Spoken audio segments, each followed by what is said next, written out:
নমস্কার, কেমন আছেন সবাই? আশা করছি সকলে খুব ভালো আছেন এবং সুস্থ আছেন। আমার পায়ের প্রবলেমটা রয়েছে বলে আমি কন্টিনিউ ভিডিও দিতে পারছি না।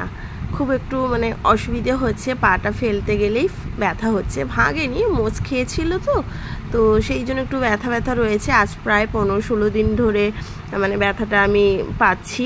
তো যাই হোক, ওই জন্য আর ভিডিও করতে ইচ্ছে করেনি, আর রিলস করতেও ইচ্ছে করেনি। তবে এই কয়েকদিন ধরে আবার একটু আমি জেগে উঠেছি আপনাদের সাথে সবটুকু শেয়ার করার জন্য। তো আজও তেমন একটা নতুন ভিডিও নিয়ে এসে গেছি। ভিডিওটা দেখতে থাকুন, আশা করব আপনাদের ভালো লাগবে। এই যে দেখুন, এখন রয়েছি মেয়ের স্কুলে। মেয়ের আজকে স্কুলে গার্জেন মিটিং ছিল, তো আমাদের ডেকেছিল। তো আমার হাজব্যান্ড তো চলে গেছে অফিসে। তবে হ্যাঁ, আমি এখানে আসার আগে আমি গেছিলাম হাসপাতালে।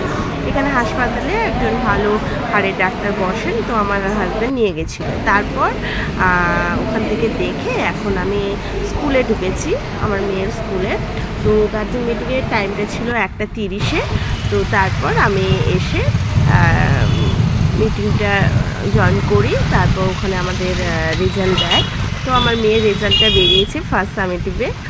তো এখন আর রেজাল্টের বিষয়টা বলবো না, পরে যখন ফাইনালি ও কী করেছে তখন আমি জানাবো। তো যাই হোক, মোটামুটি রেজাল্টটা করেছে। তো দেখুন, আমি তো ওই বলছিলাম আমার পাটা নিয়ে খুব ভুগছি। এটা হলো আবার তার পরের দিন। ওখানে তো আমি হাসপাতালে গিয়ে ডাক্তার দেখাই, তারপর আমাকে এক্স-রে করতে দেন। তো এখন আমি এসেছি এখানে এক্স-রে করাতে। তো আমার হাজব্যান্ডও সাথে রয়েছে, আর আমাকে বলেছে যে জুতো কিনতে। আমি সেদিন রাত্রেবেলা শ্রীলেদার্সে এসেছিলাম, তখন রাত 10টার বেশি হয়ে যায়। তারপর দোকানটা অফ হয়ে যায়, ওই দিন আর জুতো কেনা হয়নি। তো আজ আমি এসেছি, প্রথমে ওখানে এক্স-রে করার পর আমি এখন চলে এসেছি শ্রীলেদার্সে। আর আমাকে ওখানে প্রেসক্রিপশনে লেখাই ছিল ফ্ল্যাট জুতো কিনতে। তো আমি তাই জুতো কিনতে এসেছি। তো আমার হাজব্যান্ড বলে এইরকম শুগুলো নাও, পরতে তোমার সুবিধে হবে। তো সেখান থেকে একটা জুতো কিনে এখন চলে এসেছি বাড়িতে। আর সকালবেলাটা চুলে শ্যাম্পু করিয়েছিলাম, চুলটা খুব ভেজা ছিল। তো এখন এসে এই ফ্যানের এতে বসেছি। আবার বিকেলবেলায় যেতে হবে মেয়েকে আনতে। টিউশন ওর স্কুলও আছে। তারপর আমাকে ওই এক্স-রে যে করিয়েছি তার রিপোর্টটা আমাকে সন্ধ্যে 7টায় দেবে, সেই বেরোতে হবে। আমাকে বলেছে 15 দিন রেস্ট নিতে, জানেন তো। কিন্তু আমার হয় কি, বাড়ির তো টুকটাক কাজ করতেই হয়, রান্নাবান্না তো করতেই হবে, মেয়ের টিউশন, স্কুল, হাজব্যান্ড স্কুলে নিয়ে যায়, কিন্তু আমাকে তো গিয়ে আবার নিয়ে আসতে হয়। তারপরে টিউশনেও নিয়ে যেতে হয়। মেয়েটা এত বড় হয়ে ওঠেনি যে ওকে আমি একা একা ছেড়ে দিতে পারবো। তো এখন এই যে বেরিয়ে পড়েছি, যাচ্ছি ওই এক্স-রে রিপোর্টটা নেব। দেখি কি হয়েছে পায়ে। প্রায় অনেক দিন হয়ে গেল, হ্যাঁ 15 দিনের বেশিও হয়ে গেল মনে হয়। কিন্তু আমি না হাঁটলেই আমার সেই একটা ব্যথা ব্যথা ফিল করছি। ওই জন্য ভালো লাগছে না শরীরটা। বিলটা জমা দিয়েছি, ডাকবে আমার যখন, তখন নিয়ে বাড়ি যাবো। এখন বাজে 7টার মতো হবে। বসে আছে।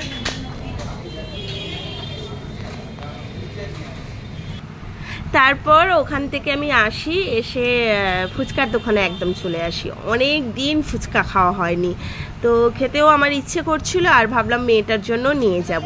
তাই এখন ফুচকা নিতে এসেছি। আর একটা সুখবর দিই, আমার ওয়েট ছিল 93 কেজি, যেটা বছর খানিক আগে আমি একবার শেয়ার করেছিলাম। বাবার বাড়িতে গেছিলাম, ওখানে মেশিন রয়েছে ওয়েট মাপার, তো সেখানে মেপে দেখি 93 কেজি ছিল। তো আমি এখন এই রিসেন্ট 10 দিনখানি আগে ওয়েট মাপি, আমার ওয়েটটা হয়েছে 83 কেজি। খুব আনন্দ।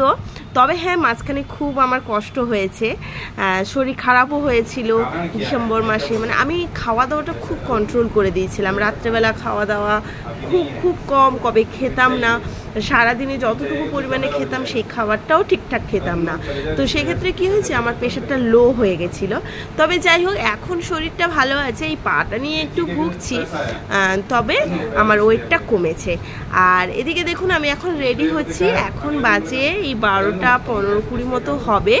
তো বাড়ির সকালবেলা সমস্ত কাজ শেষ করি, তারপর আজকে চিকেন রান্না তো করেছি, যেহেতু আজ হলো রবিবার, সব কিছু গুছিয়ে নিয়েছি। আর হাজবেন্ড বাড়ি টুকটাক কাজ করছিল, ও বলে আমি যাব না, তুমি যাও। আর কি করব, এই খোঁড়া পায়ে আমাকে মেয়েকে নিয়ে যেতে হবে।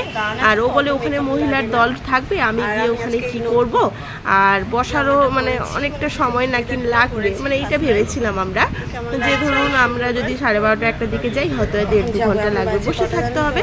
তো হাজবেন্ড বলে আমি আর বসবো না, তুমি যাও। তো তাই আমি এখন মেয়েকে নিয়ে বেরিয়ে পড়েছি, এখন আমরা ট্রেনে যাব। আর হ্যাঁ, আর একটা কথা বলি, এই দেখুন তো নতুন ড্রেসটা কেমন লাগছে, অবশ্যই কমেন্টে জানাবেন। এই সেদিন কিনেছিলাম পয়লা বৈশাখে, তো আজকেই প্রথম পরলাম। হ্যাঁ, তো এটাই। তারপরে এখন চলে এসেছি গড়িয়া স্টেশনে, টিকিট তো কাটতে হবে মেয়ের, বেশি দূরে যাব না, দুটো মানে স্টেশনের পরেই যাচ্ছি। আমরা যাচ্ছি সোনারপুরের দিকে। তো ওখানে একটা স্কুলে এক্সাম রয়েছে গানের, এইটাই আর কি। আর আজ তো মারাত্মক রোদ ছিল, গরমও ছিল। আর কখন বেরোচ্ছি টাইমটা তো বললাম, এখন 12:30 মতো বাজে। তো যাই হোক, এখন চলে এসেছি গড়িয়া স্টেশনে, ট্রেনের জন্য দাঁড়িয়ে থাকবো। এখন ট্রেন আসলেই উঠে চলে যাব, এটাই। আর সত্যি জামাটা পরে কিন্তু আমার বেশ ভালোই লাগছিল। আর এই কাটানো জামার অনেক টাকাও পড়ে গেছে, কিনেছিলাম যত টাকা, আবার 550 টাকা আমাদের এখানে চুড়িদার পিস মানে কাটাতে নেয়। তো গতকাল রাতে নিয়ে এসেছিলাম, তো আমি বললাম তাহলে পরে নিই, পরেছি আজকে। আর কেমন লাগছে অবশ্যই। এই স্কুলটাই তো। আর এখন এই যে চলে এসেছি, এটা হলো একটা সরকারি স্কুল, এখানেই গানের এক্সাম হবে। তো চলুন কি হচ্ছে না হচ্ছে আরও ডিটেলসে শেয়ার করি। গানের পরীক্ষাটা কোন দিকে হচ্ছে? এটা দিয়ে? আচ্ছা আচ্ছা আচ্ছা আচ্ছা।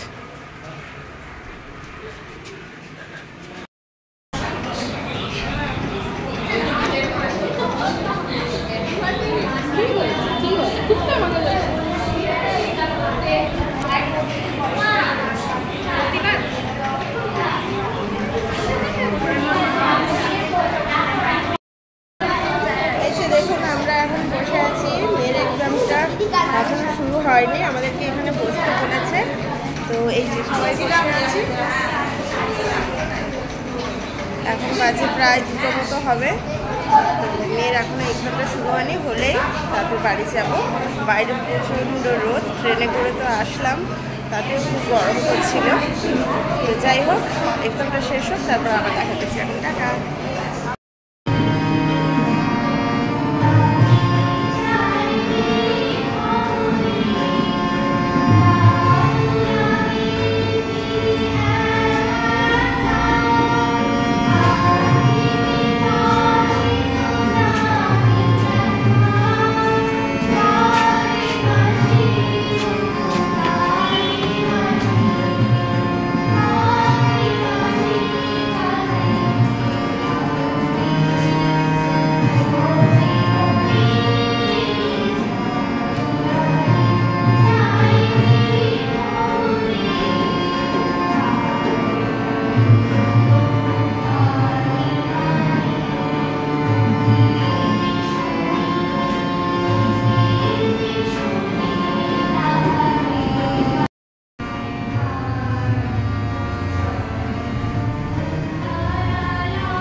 তো গানের পরীক্ষাটা কমপ্লিট হলো, এখন প্রায় বাজে 3:30 মতো। এখন মেয়েকে নিয়ে আবার ট্রেনে করে বাড়ি যাচ্ছি। তো ট্রেন থেকে নেমে তারপর আর হাঁটতে ইচ্ছে করে না, পাটা কি ব্যথা হচ্ছিল। তো সেই জন্য আবার রিক্সা করে নিলাম, রিক্সা করে একদম বাড়ির সামনে গিয়ে নামবো, এটাই। আর আজকে রান্না করেছিলাম ওই যে বললাম চিকেন, তবে সকালবেলাটা মেয়ে ঠিকঠাক করে খেয়ে যায়নি। আমার মেয়ের একটা বাজে অভ্যেস হয়ে গেছে জানেন তো। তো সবাইকেই বলছি এটা কিন্তু করা উচিত নয়, পড়া হোক গান হোক নাচ হোক, প্রতিদিন যদি প্র্যাকটিস করা হয়, প্রতিদিন যদি করা হয়, তাহলে এক্সামের সময় মাথায় ওই টেনশনটা আসে না। কিন্তু এখনকার বাচ্চারা এটাই হয়েছে কি, মানে ওই পরীক্ষার আগে আগে কি হবে না হবে পড়বে একটা টেনশন করে। তাতেই শরীরটা খারাপ করে। আমার মেয়েরও সেম হয়েছে। যাই হোক, আজকের এই রান্না হয়েছিল, আর এখন আমরা খাওয়া দাওয়া করে নিই। টাটা।